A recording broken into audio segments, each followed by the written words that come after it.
안녕하세요. DJ 바나나입니다. 학폭. 없어져야만 하는 절대악. 제 동생은 초등학교 시절 학폭의 피해자였습니다. 그리고 동생이 학폭으로 고통받았다는 사실은 저희 집에 어느 날 갑자기 예고도 없이 들이닥쳤습니다. 평범했던 어느 하루, 동생은 교실 한가운데서 자기도 모르게 대변 실수를 했습니다. 동생이 고작 11살, 초등학교 4학년이던 때였죠.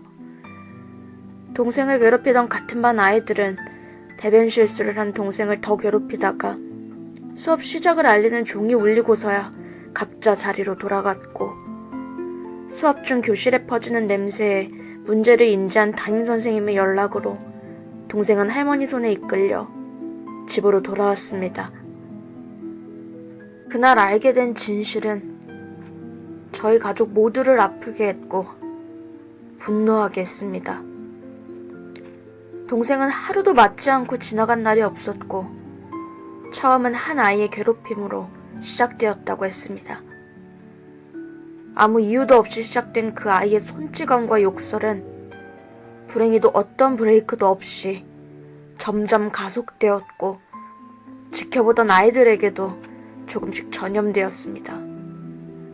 동생 반 아이들은 어느새 괴롭힘 당하는 동생을 보는 것에 익숙해졌고 그게 그들의 일상이 되었습니다. 그러는 사이 그들 중 대부분은 학폭을 처음 시작한 아이와 똑같은 가해자가 되어 있었습니다. 동생은 학교에 있는 동안 쉬는 시간이 제일 두려웠다 했습니다.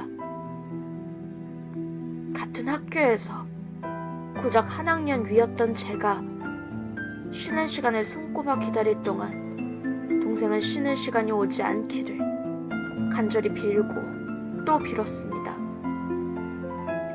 동생에게는 신도 외면한 듯 매 교시마다 쉬는 시간이 찾아왔고 동생 반의 많은 아이들이 쉬는 시간을 노려 동생을 때리고 욕했습니다.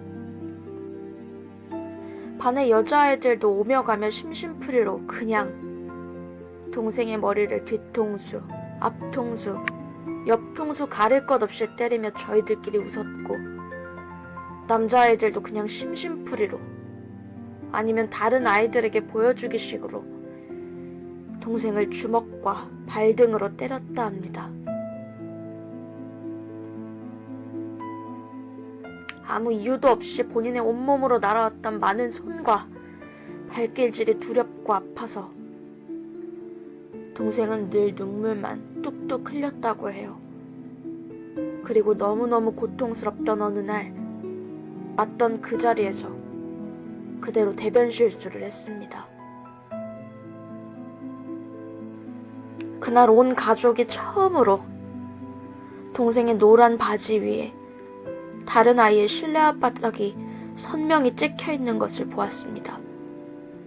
그리고 그날 할머니는 동생 바지에 묻은 대변 자국을 지우며 얼굴도 모르는 다른 아이의 까만 실내화 자국을 지우며 화장실 빨래판 앞에 주저앉아 참 많이 우셨습니다.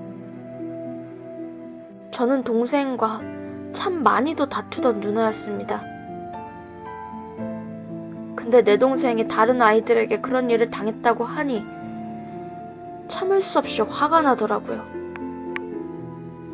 그래서 그 다음날 바로 동생 반에 찾아갔습니다.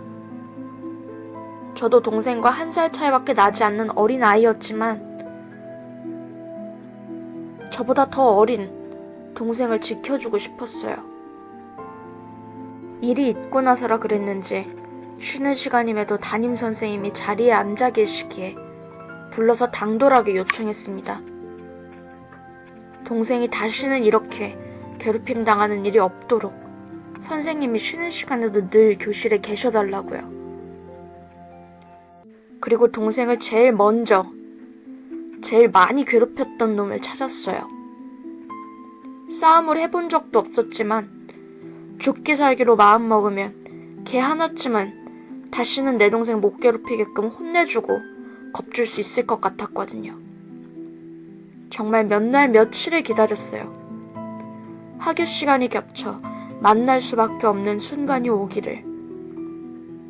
원래 폭력을 폭력으로 되갚아주면 안 되지만 그래도 내 동생이 아팠던 것처럼 아프길 원했어요. 그래서 마침내 그 애를 마주한 날 정말 원 없이 때려줬어요. 저도 맞았지만 그런 건 중요하지 않았고요. 해가 바뀌어 동생의 담임선생님이 바뀔 때에도 늘 동생 몰래 동생 반에 찾아가 새로운 담임선생님께 동생에게 있었던 일을 말해주고 지켜달라 했어요. 그 뒤로 학교에서는 더 이상 동생이 괴롭힘 당하는 일이 벌어지지 않았어요.